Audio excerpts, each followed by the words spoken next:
Buenos días a todas. Un gusto tenerlas en este primer viernes de mayo, que ya se está haciendo tradicional encontrarnos para estas mañanas de espiritualidad del Sagrado Corazón. Muchas gracias, hermana Lilian, por llevar siempre estas reuniones tan interesantes que a todas nos llena el alma. Quisiera empezar rezando un Ave María por todas las madres presentes en celebración de este domingo que celebraremos el Día de la Madre, aunque todos los días son el Día de la Madre. Las madres que son físicamente y las que son espiritualmente también madres. Y también recemos por la paz del mundo. Dios te salve María, llena eres de gracia, el Señor es contigo, bendita tú eres entre todas las mujeres, bendito es el fruto de tu vientre Jesús. Santa María, Madre de Dios, ruega por nosotros pecadores, ahora y en la hora de nuestra muerte. Amén. En el nombre del Padre, del Hijo y del Espíritu Santo. Amén. Hermana Lilian, le cedo la palabra. Gracias. Ya. Gracias, Mariví. Bueno, buenos días, chicas. Una alegría siempre de poder encontrarnos en este primer viernes, ¿no? Esta es la tercera reunión que ya tenemos. Y siempre me gusta arrancar recordando lo anterior, porque la idea fundamental era poder compartir, transmitir y gozar con la espiritualidad del Sagrado Corazón que todas hemos recibido. En estos dos primeros viernes anteriores hemos estado viendo primero qué entendíamos por espiritualidad, ¿no? Que era un don, un regalo de la iglesia, Dios da a la iglesia y a través de alguien. En este caso fue Magdalena Sofía, la fundadora de la congregación. Vimos también la diferencia que había entre religión y espiritualidad. Las que han estado la vez pasada veían una imagen de un pescadito dentro de una pecera y el mismo pescadito doradito en el mar. Eso es la diferencia. La religión te encuadra dentro de una pecera porque tiene normas, tiene liturgia, tiene varias cosas. Perdón, Lilian. Lucía, por favor, te estoy apagando el micro porque estás interrumpiendo. Perdóname, ya. Gracias. Sí, apaguen. En cambio, la espiritualidad estaba el pescadito en el mar, mucho más grande que lo que es la religión. Veíamos también que el corazón expresa lo más profundo de la persona. Cuando decimos esta persona, qué buen corazón tiene, pues es el mejor piropo que a una persona le puede llegar, ¿no? Luego también trabajamos los diferentes símbolos que Magdalena Sofía utilizaba con mucha frecuencia sobre la espiritualidad. El fuego, porque nació en medio de un incendio, porque cuando hizo los primeros votos se incendió la capillita donde estaba, felizmente la apagaron. El manantial, porque había un pozo en su casa que le era muy significativo, ¿no? El libro abierto para estudiar, para profundizar la Biblia, y la escuela, ¿no? Como espacio de aprendizaje, ¿no? El corazón de Jesús es eso, una escuela donde aprendemos sus actitudes, sus valores, etc. Luego vimos que la espiritualidad, nuestra espiritualidad, está cimentada en la relación. Y para ustedes, como para mí, siempre era la familia del Sagrado Corazón. Tiene el espíritu de familia del Sagrado Corazón. Esa era la clave, ¿no? Y por último, una espiritualidad que nos invita a pasar la vida por el corazón. Y yo les sugería que no se acostaran, que pusieran la cabeza en la almohada y que recogieran el día. ¿Con qué sentimiento me quedo? Porque eso es lo más verdadero, lo más noble, lo más cierto, ¿no? Y uno revisa su vida así. Y lo último fue una espiritualidad que es dinámica, no es estática, que eso es lo que vamos a ver ahora, porque se ha ido enriqueciendo con el tiempo. Pasamos.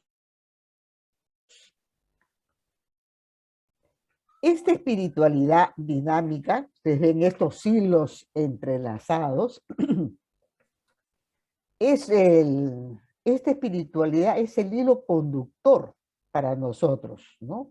que se enriquece, se abre, porque yo estudio, porque leo la realidad, analizo la realidad, recojo los aportes de otras personas, ¿no? Entonces, hoy vamos a tocar, espero llegar a tocar el tema de la sinodalidad, que seguramente ustedes lo han escuchado, pero tal vez no lo entienden lo suficientemente, ¿no? Pasamos. La siguiente, ahí está. Desde la época de Magdalena Sofía, ella sentía que tenía que ser muy fiel a la iglesia. Y eso le costó caro, mucho sufrimiento. Hoy la congregación del Sagrado Corazón quiere seguir también siendo fiel a las inspiraciones del Espíritu que nos hablan a través de la iglesia. Los papas han escrito, han hablado, ¿no? Y tenemos acá, no encontramos con Marce fotografías porque honestamente queríamos desde Juan 23 hasta Francisco, ¿no? Los otros también han hablado. Pío XII ha sido un personaje, ¿no? Pío X es un santo, pero queríamos tocar desde Juan 23 que se dan los cambios más profundos en la iglesia. Recuerden ustedes que en la época de la Santa Madre, ella tuvo dificultades también con la iglesia. Por un lado, el Papa le pedía que la Casa General estuviera en Roma.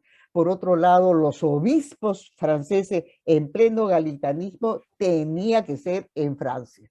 Entonces, la pobre Sofía vivió como Tupac Amaru, ¿no? Así, jaloneada por los dos extremos, ¿no? Entonces, sí sufrió mucho, claro. Vamos a mirar ahora la siguiente imagen. Todas creo que hemos vivido en la época de Vaticano II, ¿no? Convocada por Juan 23. En esa época yo recuerdo había un meme de esta misma cúpula con las ventanas con sus abiertas, pero abiertas en dibujo, y una palomita que pasaba, era el Espíritu Santo.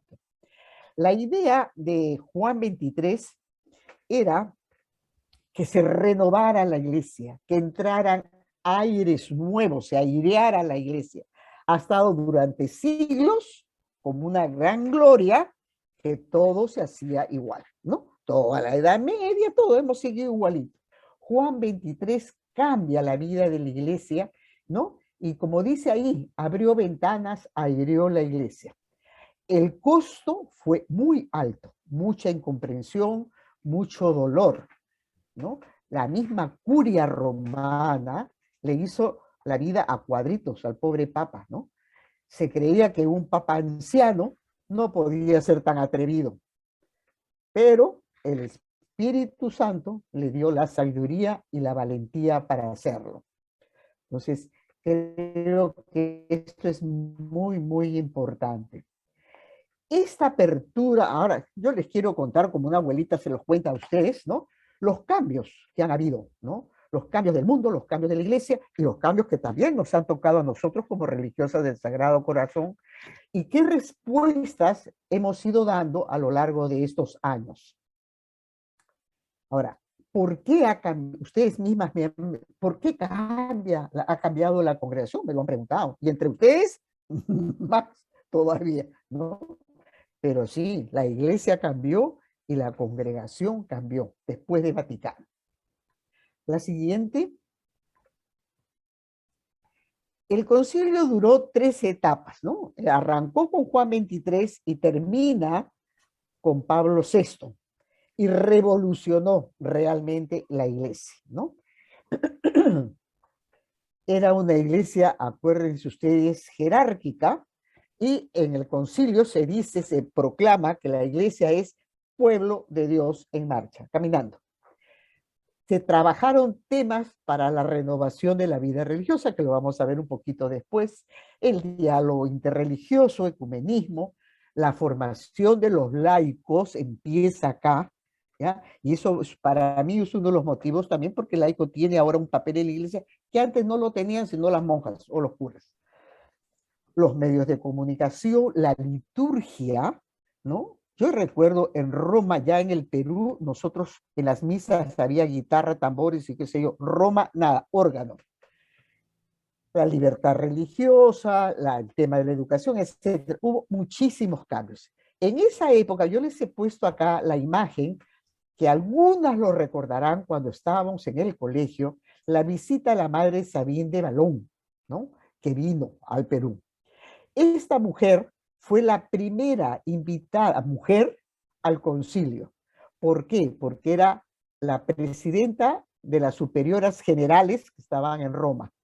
Hubo también otra, la superiora de las Hermanas de la Caridad, pero fue por el número de religiosas que tenía. Entonces, el ser la única mujer dentro de todo este mundo masculino, a ella le abrió horizontes y ella también, por supuesto, que aportó, ¿no? Entonces, ella fue como auditora, ¿no? Podía hablar o escuchar, pero no podía votar ni cosa por el estilo, ya eso ya era demasiado.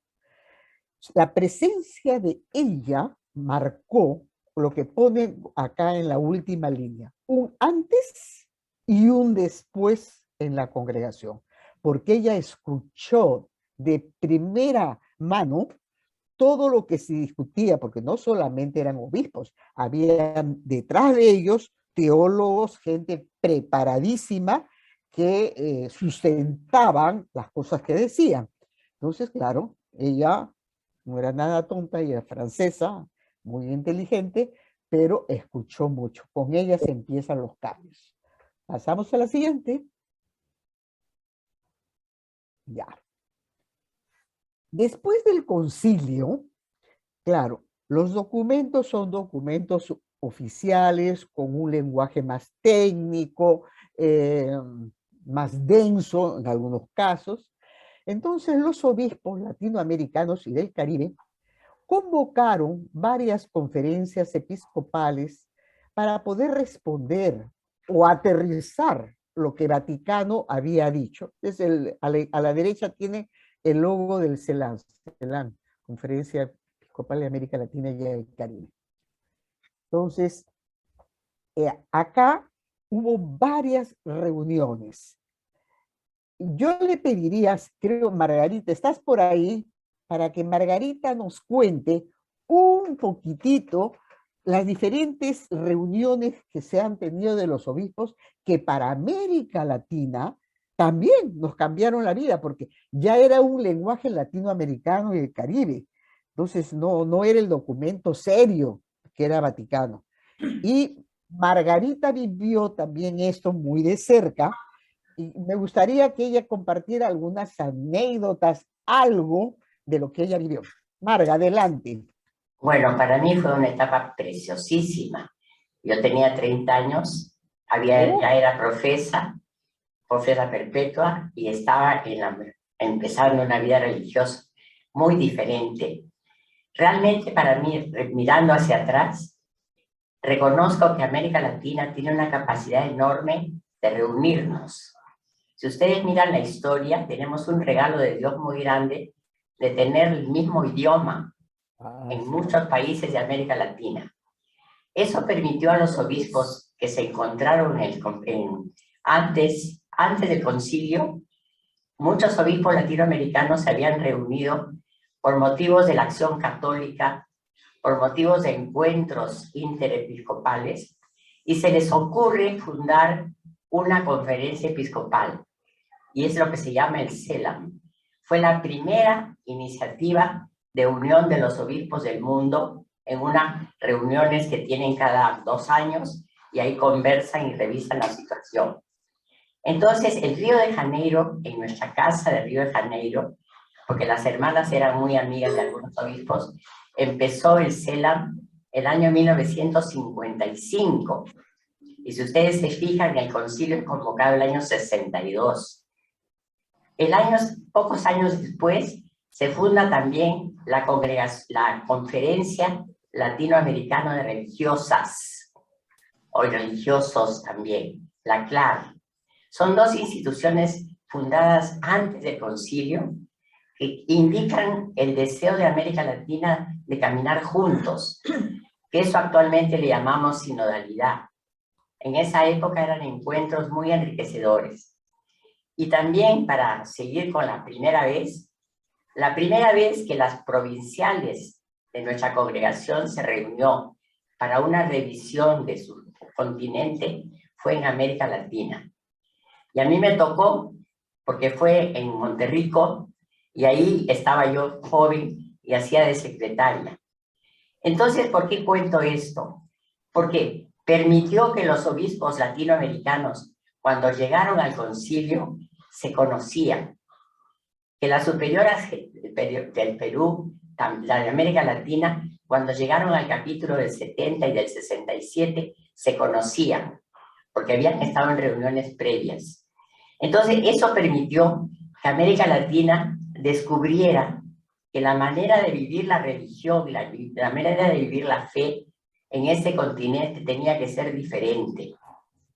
Recuerdan que en Europa había y sigue habiendo mucha desconfianza, mucho ateísmo, mucho escepticismo.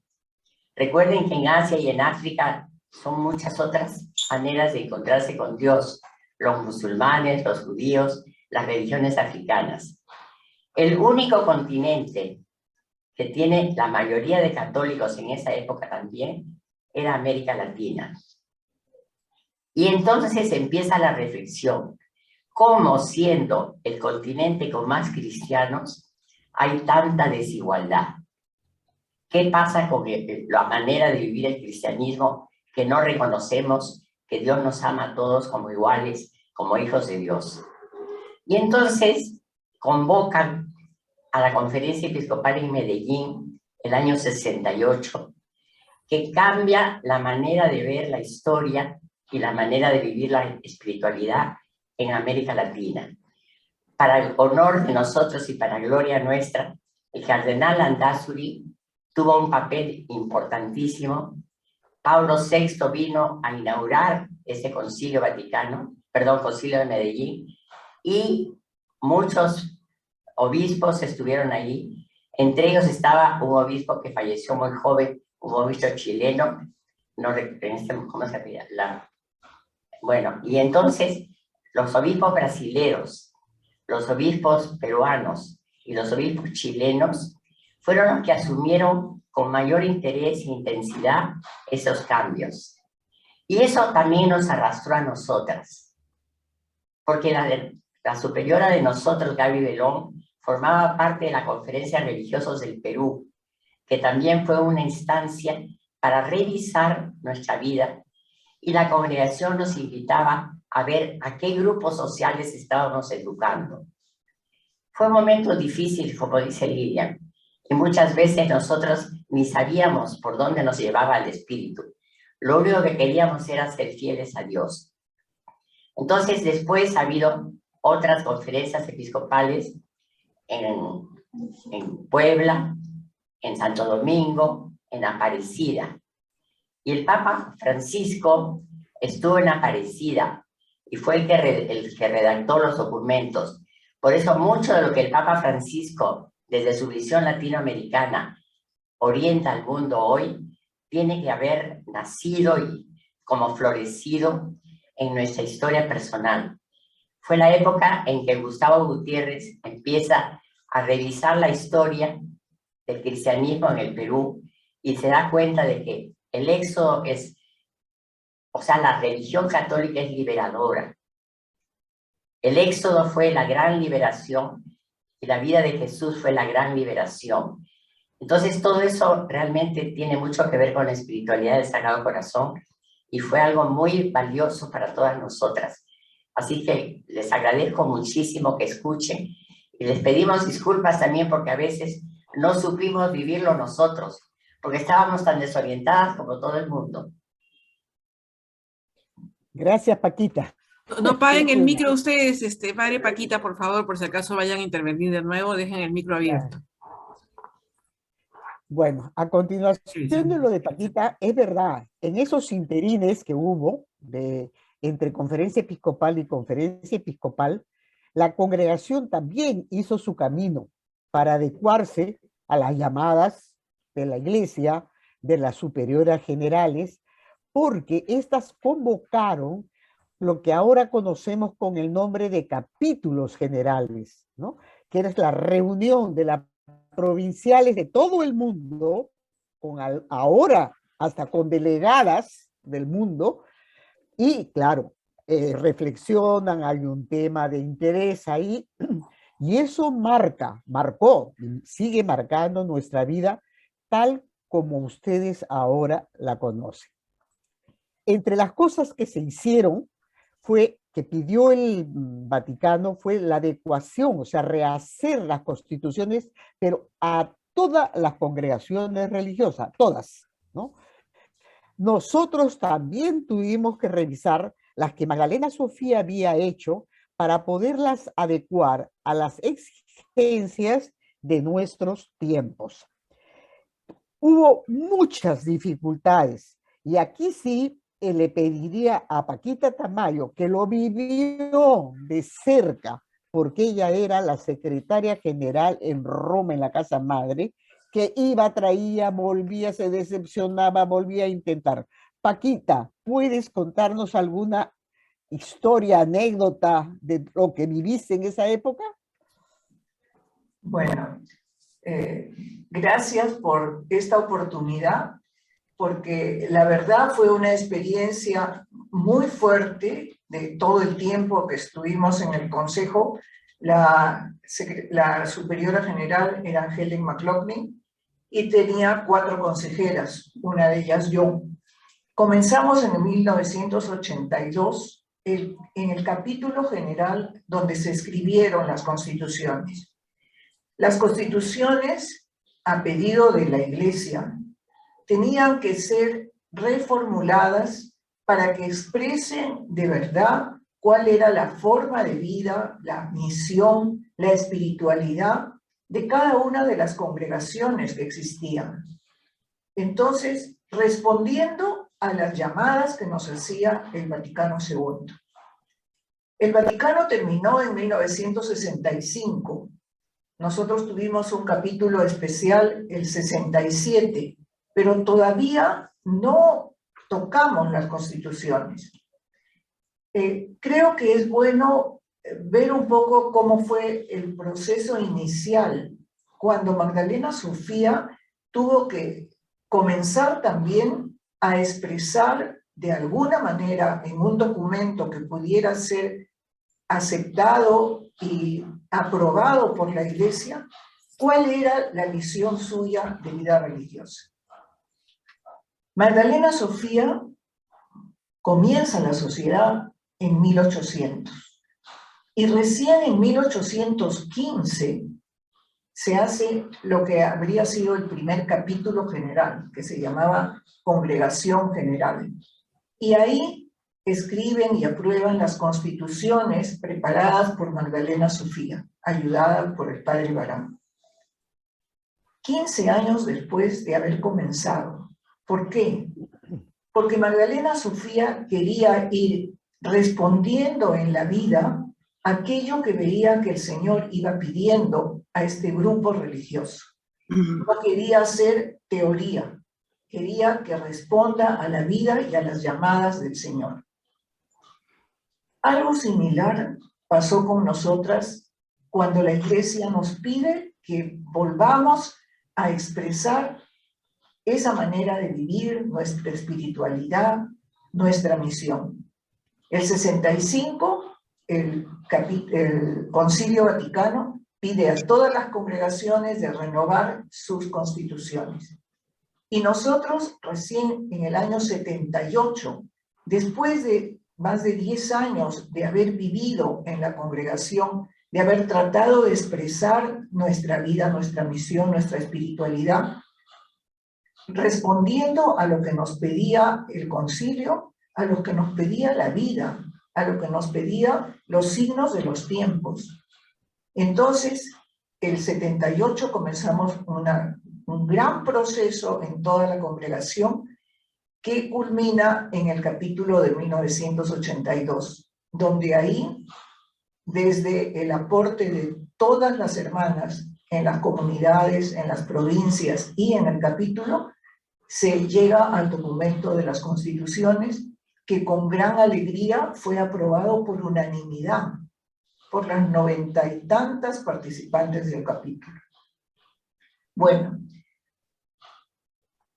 Magdalena Sofía, cuando escribe las constituciones primeras, el 15, fueron aprobadas en 1826, 11 años después.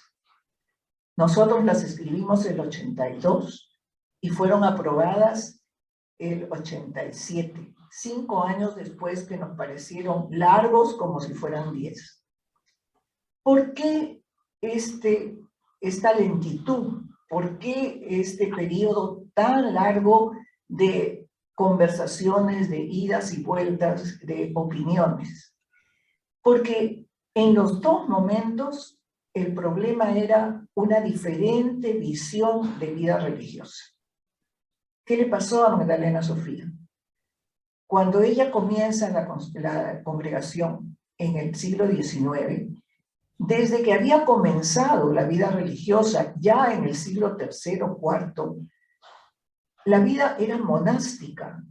Eran monjas que se dedicaban solo a la contemplación y que vivían en una clausura total. Eso fue sin cambiar hasta el siglo XII, XIII. En el siglo XV, un pequeño grupo, que después son las ursulinas, comienzan a tener un deseo apostólico, pero no les aceptan como una congregación diferente, con las posibilidades que tendrían para responder a lo apostólico, sino que tienen que entrar en la estructura de la vida monástica de votos solemnes, del cual la clausura era lo más sagrado. Entonces, la vida religiosa, cuando Magdalena Sofía comienza la congregación, es monástica.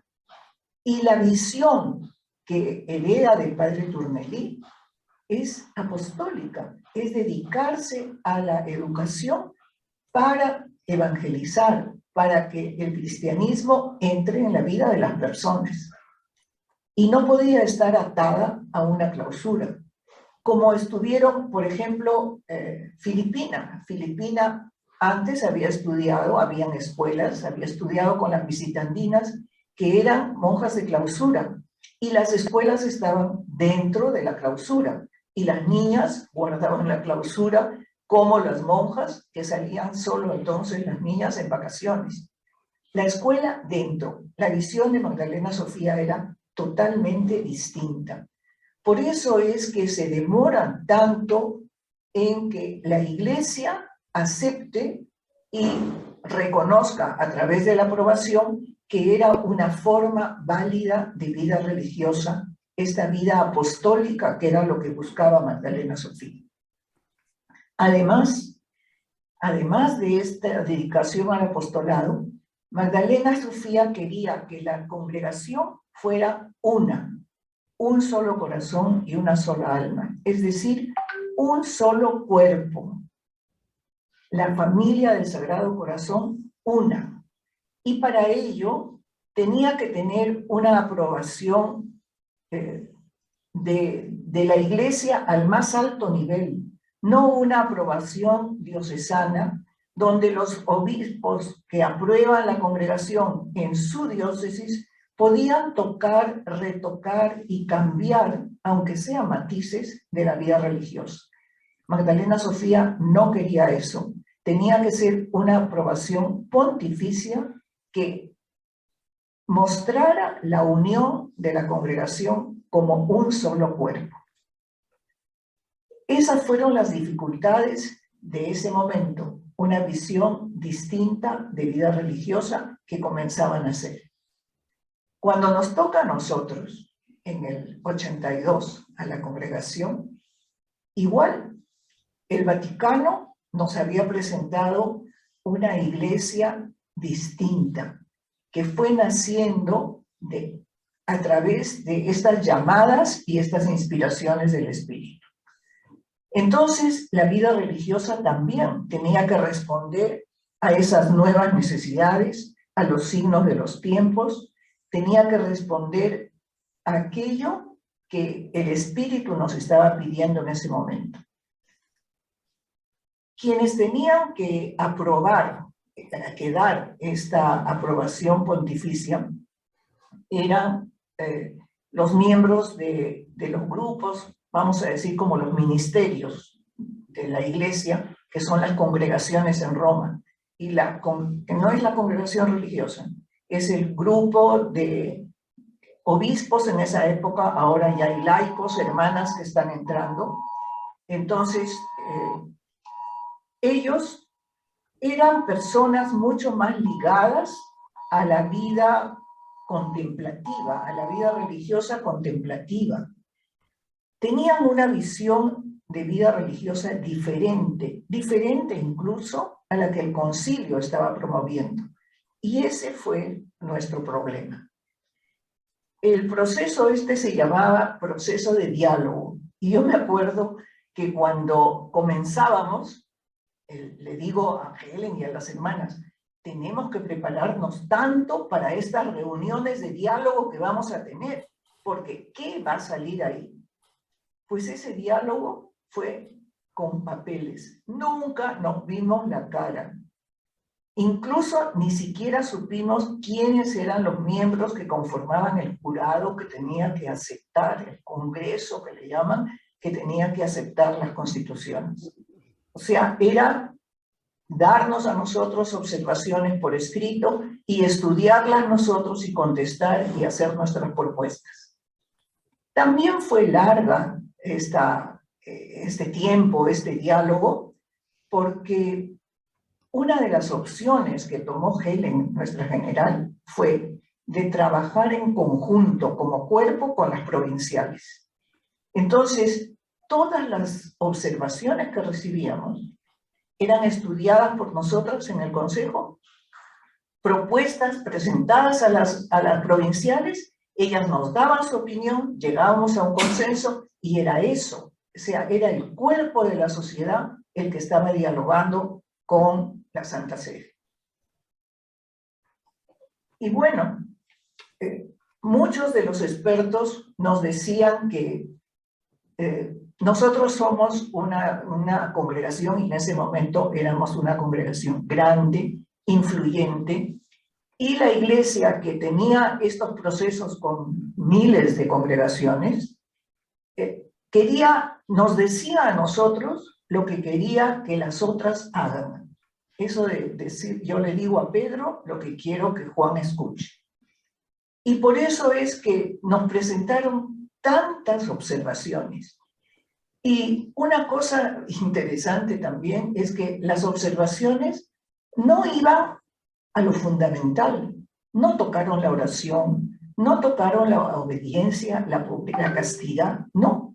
¿De qué tocaron? Los accidentes de nuestra vida, lo más accesorio, como fue el vestido.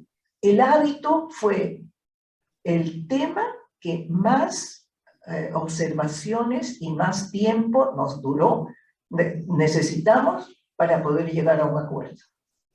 El vestido religioso. No aceptaban el vestido religioso que llamábamos nosotros, sino querían un hábito. Pero al final, gracias a Dios, que pudimos respetar también nosotros la situación de la congregación en tantas culturas, donde las hermanas cada vez tenían una vida más inculturada, y entonces las indias tenían como su vestido el sari, y en África como su vestido los vestidos que usa la mujer allá. Entonces, esa fue la experiencia. Larguísimos años, pero en que nos sostuvo la unión y la oración de toda la sociedad en el mundo.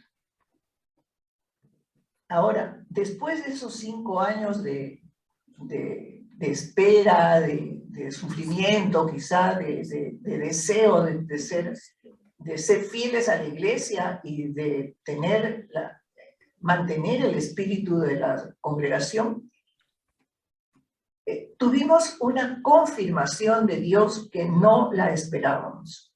El Señor tan bueno, se hizo presente diciéndonos que estaba contento con esa aprobación, que estaba contento con esa congregación que queríamos vivir y que queríamos seguir construyendo. ¿Por qué?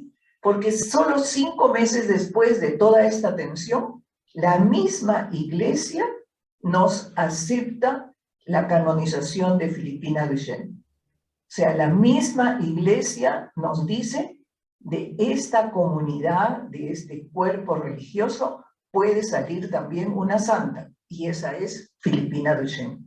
Fue el mismo sello que el Señor puso a su obra.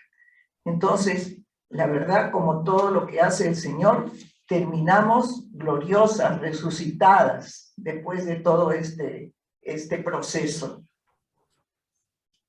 Ya Lilian te pasó la palabra. Gracias, Paquita. Wow. Que es simpático recordar la historia porque nos hace volver a vivir las tensiones. Yo también era muy joven, pero lo recuerdo perfectamente, ¿no? Qué rica fue que toda la congregación, porque las provinciales eran las provinciales, pero las provinciales a su vez nos convocaban también a todas las hermanas. Entonces fue muy, muy rica la experiencia de diálogo, de compartir, y realmente eso nos unió mucho. En esta diapositiva que ustedes ven, esta quinta, a partir de todo esto se hacen pues varias opciones para responder al pedido de la iglesia en ese momento, que era: vayan, salgan, vayan a las periferias, trabajen con los más vulnerables, en fin. Es verdad, como dice Paquita, se sufrió muchísimo, y no solamente por el lado, digamos, de ustedes, ¿no? Se une Chalé con Sofiano, se une Trujillo con la escuelita que tenía muchas chicas del Porvenir, etcétera, etcétera, y empezamos a salir a la sierra, ¿no? Hubo mucha tensión también, porque hay que decirlo así, mucha tensión, mucho dolor, no solo por el lado de ustedes, sino también por el lado nuestro. Nosotros no éramos químicamente iguales, pensábamos, sí, más o menos lo elemental, sí, pero costó muchísimo. El cierre de Arequipa nos costó lágrimas, ¿ya? Porque se hizo muy rápido, no se hizo como un proceso, y eso también nos sirve ahora a nosotros de experiencia, ¿no? Que las búsquedas tienen que ser pasito a paso, porque así se asume mejor. Pero sí reconozco que tanto ustedes, pero también nosotros, que muchas, bueno, yo era muy joven, entonces me era más fácil, pero de las hermanas mayores costó mucho dolor, ¿no? Mucho dolor. Entonces, sí, me gustaría unirme a lo que ha dicho Margarita, ¿no? Tal vez sea la oportunidad ahora de pedirles disculpas también a ustedes porque no participaron mucho en este proceso. Si nosotros lo hicimos poco, con ustedes fue menos. Y lo entendieron también menos, ¿no? Entonces, nadie ha querido voluntariamente hacer sufrir a nadie. Pero a veces la historia nos empuja, las situaciones nos empujan y hacemos a veces cosas un poquito más rápidas que no dan tiempo como a interiorizar y hacer que mi corazón lo toque y lo asuma, ¿no? Creo que eso es. Vamos entonces ahora a ver, pasamos, Marcia, a la siguiente, cómo era la iglesia en esas épocas. Miren ustedes esta fotografía que me ha parecido fantástica. El Papa trepado en un trono, los demás todos igualitos sentados abajo, tiesos, ¿no? Rígidos. Esa era la iglesia de todos los siglos anteriores hasta Vaticano. En Vaticano se rompen todos los esquemas. Entonces, ¿cómo era la iglesia en esa época? ¿Cómo la entendían y vivían los cristianos? Esa pertenencia a la iglesia, ¿no?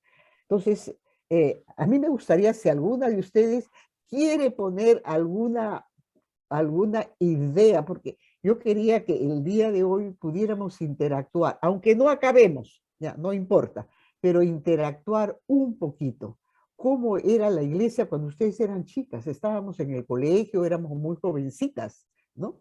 Era así, ¿no? El Papa arriba, si siquiera los obispos están ahí, en los demás ni existíamos, casi. Entonces, si alguna quisiera compartir algo, pues cortitito, lo puede hacer ahorita, ¿no? Recuerden que vivíamos como casi en la Edad Media, ¿no? Estábamos ahí como estos obispos y curas y qué sé yo, medio paralizados, nada se cambiaba, las congregaciones vivíamos como en una burbuja, no sabíamos lo que pasaba. Yo, hasta buen tiempo en mi vida religiosa, no había periódicos, no había televisión, ¿no? O sea, era terrible, ¿no?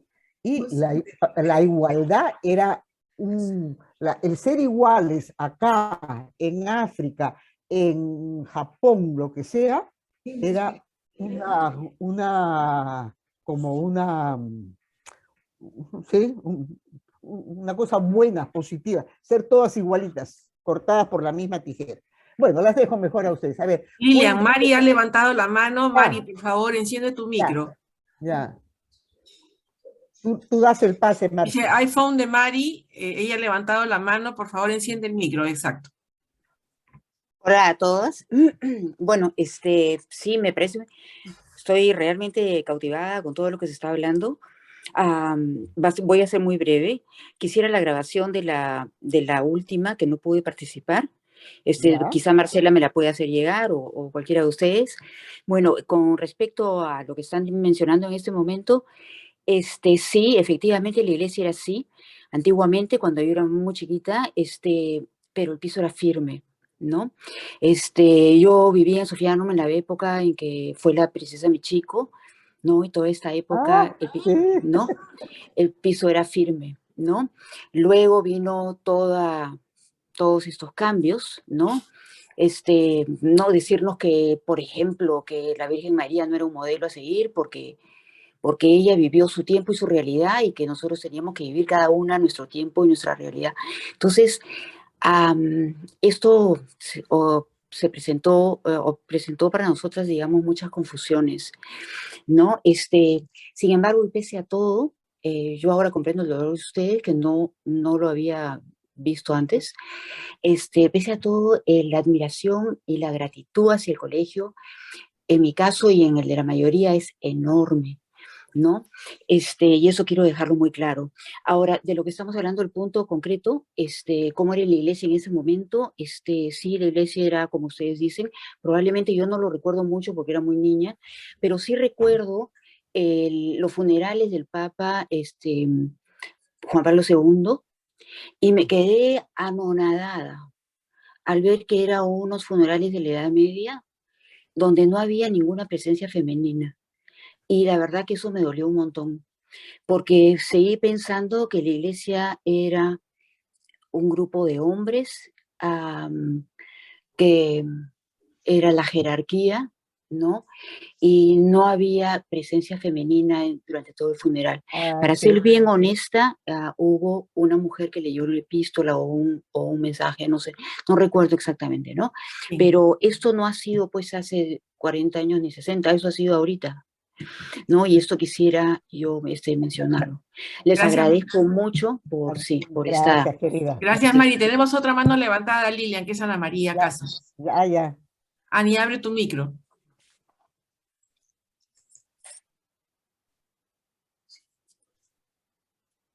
Ana María.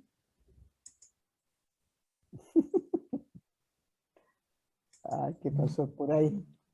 No sé, no ha abierto el micro. Si quieres seguimos. Ya, Ahí está. No. Solo agradecer, ¿no? Porque son vivencias bien interesantes y son desde el corazón. Y creo que eso transmite mucho, ¿no? Lo que han compartido Paquita y Margarita.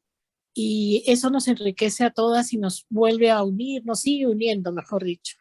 Gracias. Gracias, Ani. Listo, Lilian, no hay más manos levantadas. Listo, seguimos entonces. Yo aquí ponía que en esta época el clericalismo era muy fuerte. Clérigo era, eso es sacerdote, punto. O sea, todo se armaba en lo concreto de la vida cotidiana a través de los sacerdotes. No había más, no habían hombres o mujeres que no fueran sacerdotes que pudieran participar. Las grandes responsabilidades y decisiones las tenían los varones, mientras tanto los cristianos era lo que pedían a la iglesia, poder participar, ¿no? Mayor participación. Lo que tú dices también, Mari, la cuestión del rol de la mujer, cero.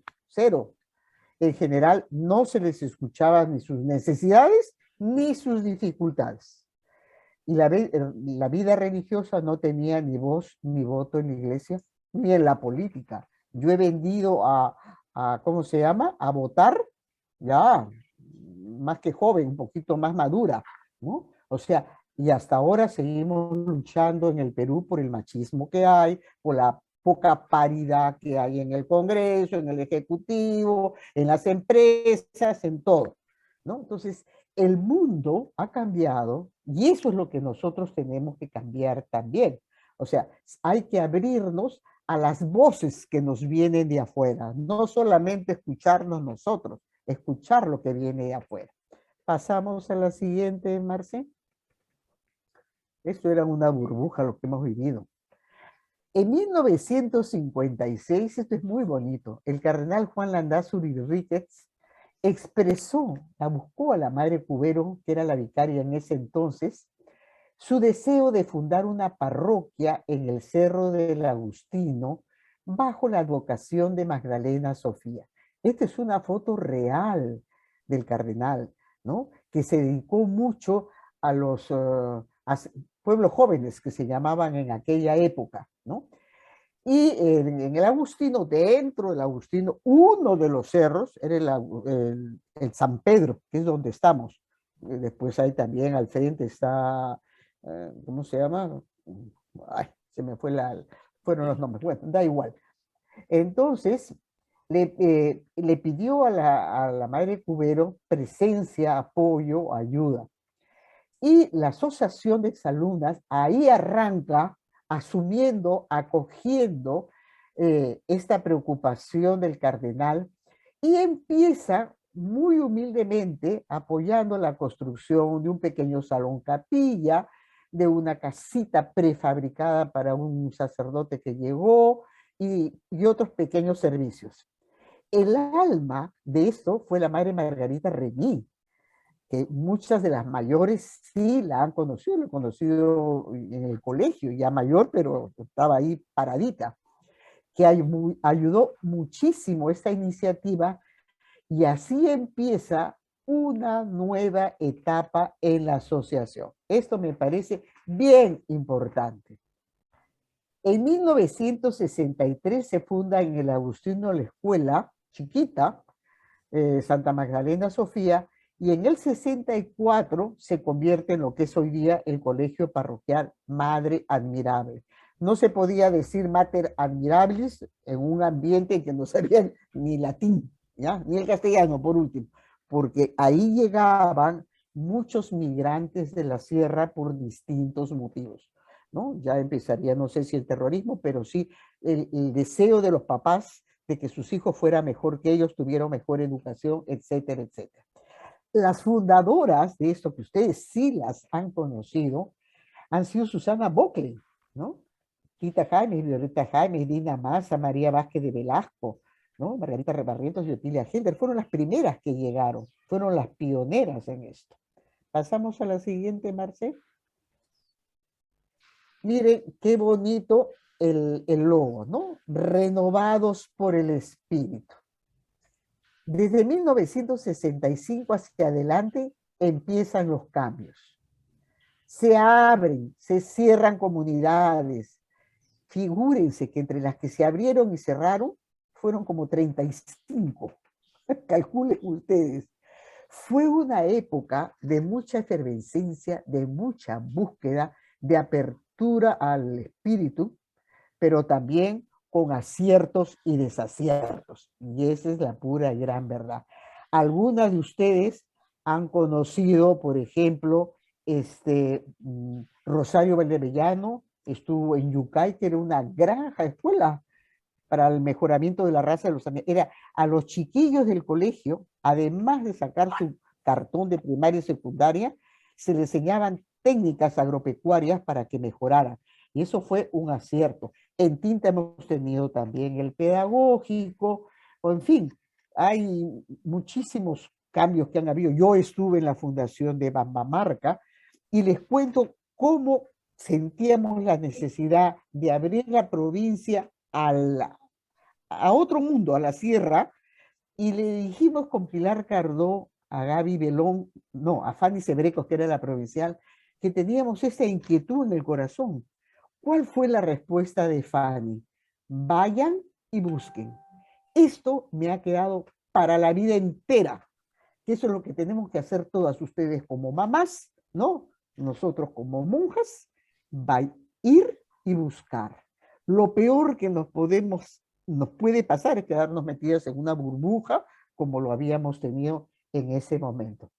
Entonces, han habido montones de aperturas, Chaclacayo, en Vitarte, que fue Margarita, Baguachica, Cajacay, en Huaraz, después del terremoto nos pidieron, vaya usted para allá, ahí fue también Rosario Valdevellano.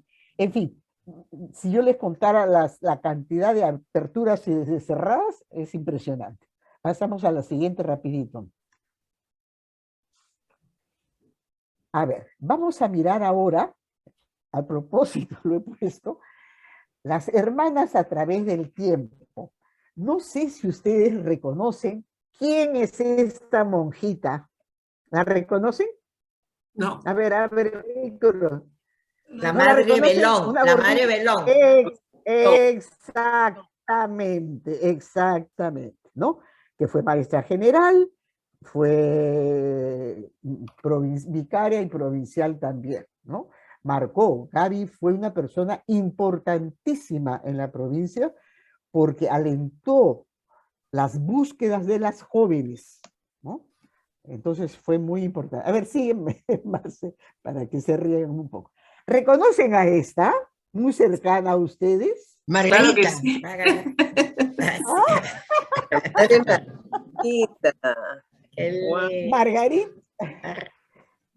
Margarita. Esa fue la toca antigua que teníamos, igual que la de Gaby, ¿ya? Margarita, pues ahí guapísima, jovencita. Esta no sé si la van a reconocer. La madre Quintanilla. No, La madre Bucio. La madre Bucio, Gladys Bucio. Qué chiquilla. Mira, Qué bonitas eran. Ay, muchas gracias. Y miren ustedes el cambio de la toca, ¿no? Ya no era esta cosa, la madre Quintanilla. No, Miranda. Rosa Miranda. Ay, Marita Belachaga, bueno, ella sí, pues. Sí, porque además ella ha trabajado mucho. Ella ha trabajado mucho con la asociación.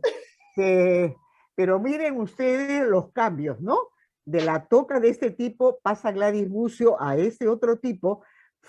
Ese me gusta. Rosita Miranda ya se quita lo de blanco, ya se le ve el cabello, porque para la Santa Madre poner esta cosa acá, que sí lo tenían las de Belén, Sagrados Corazones, pero parece que a la Santa Madre le sonaría que podría haber mucha pretensión ahí. Entonces ya, se tapan el cabello. Y ya lo último, que es un delantal, una cosa así, ya. A ver, ¿quiénes están acá?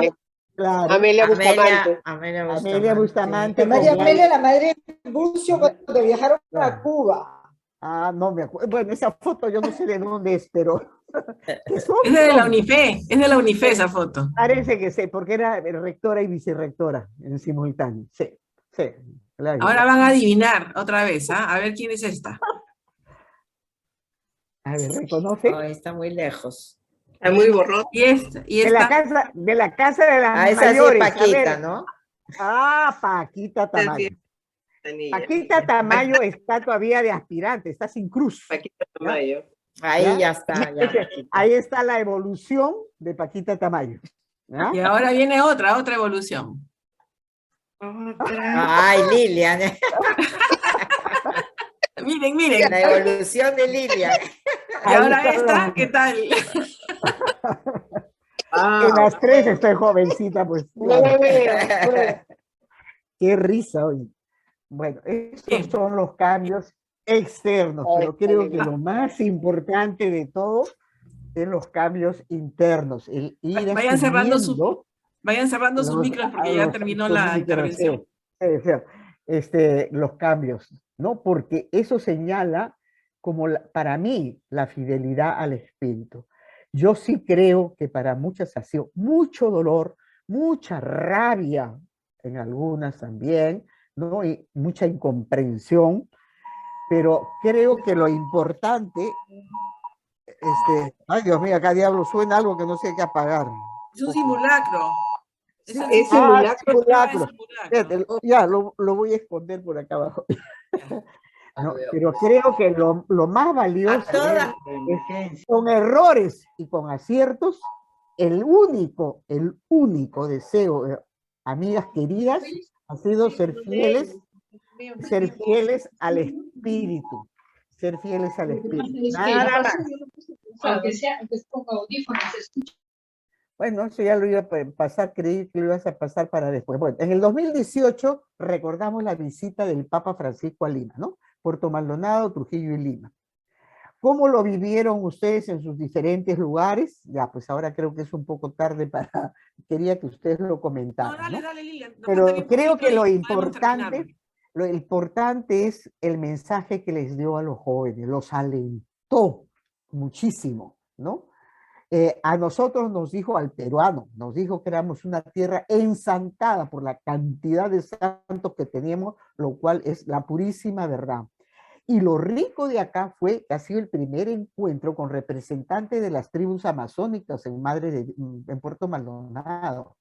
Eso tuvo un valor para ellos y le colocan al Papa esta especie de cadena, que son semillas, que es autoridad. Es la autoridad que le dan al Papa.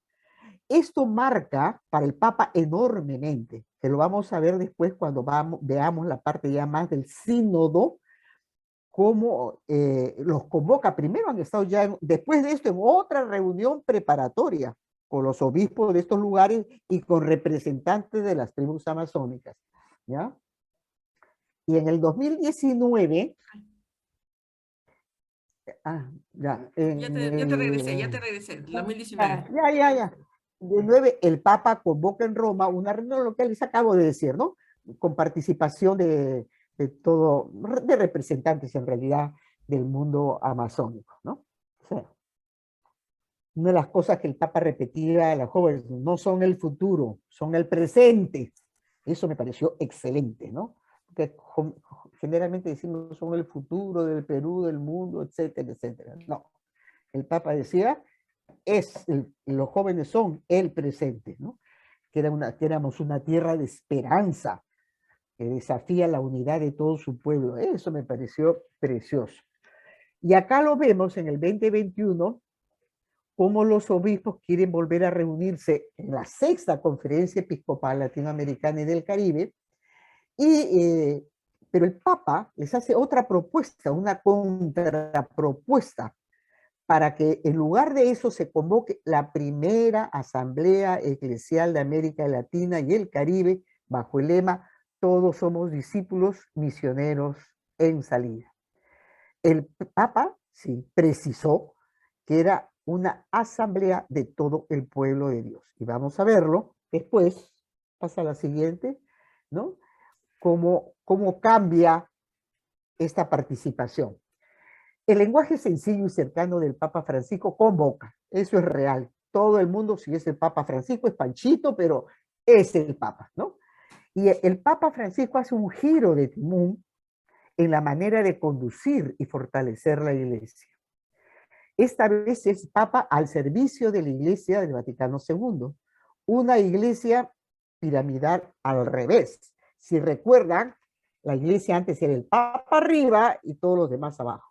acá arranca el pueblo de Dios que somos hombres, mujeres, jóvenes, niños, nativos, no nativos, rubios, chinos, negros, todos, todos. Después están, bueno, se ha estructurado así, pero sacerdotes, religiosos, los obispos, los cardenales, y en la punta de abajo es el Papa. O sea, la participación más grande la tiene el pueblo de Dios, y esto es lo que quiere el Papa Francisco, la participación, y por eso es que convoca a un sínodo, ¿no? Ampliado, ¿no? Sínodo quiere decir caminando con unos y con otros, ¿no?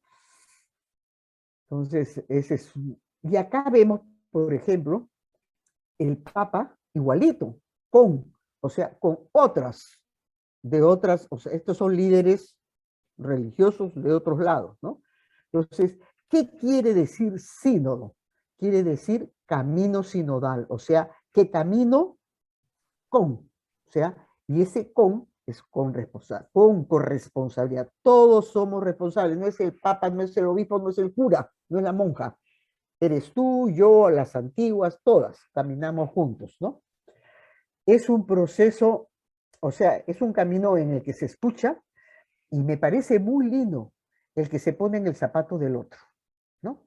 O sea, entender la mentalidad, la cultura de cada país para ir respondiendo en fidelidad al Jesús de Nazaret, ¿no?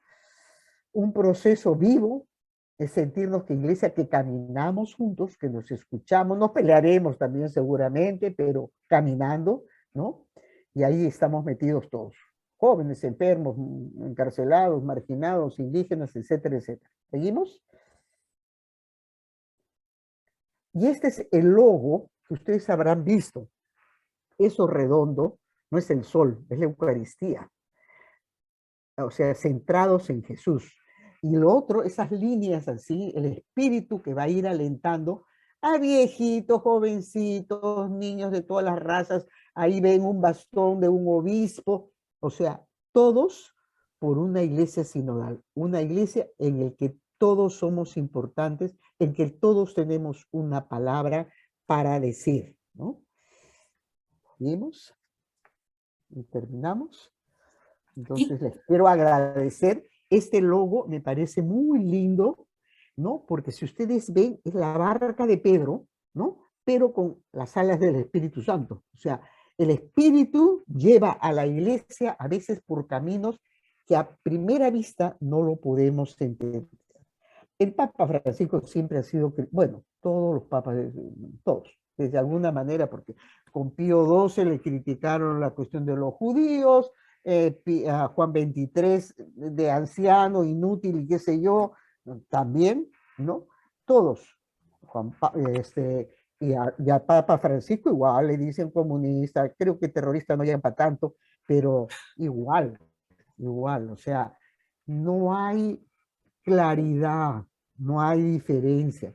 Quien busca Jesús, a quienes buscó no fue a los letrados de su época, a quienes buscó fueron a simples pescadores. Y el Espíritu Santo los iluminó y los ayudó a ir construyendo la iglesia, porque eso somos todos, ¿no? Todos. Entonces,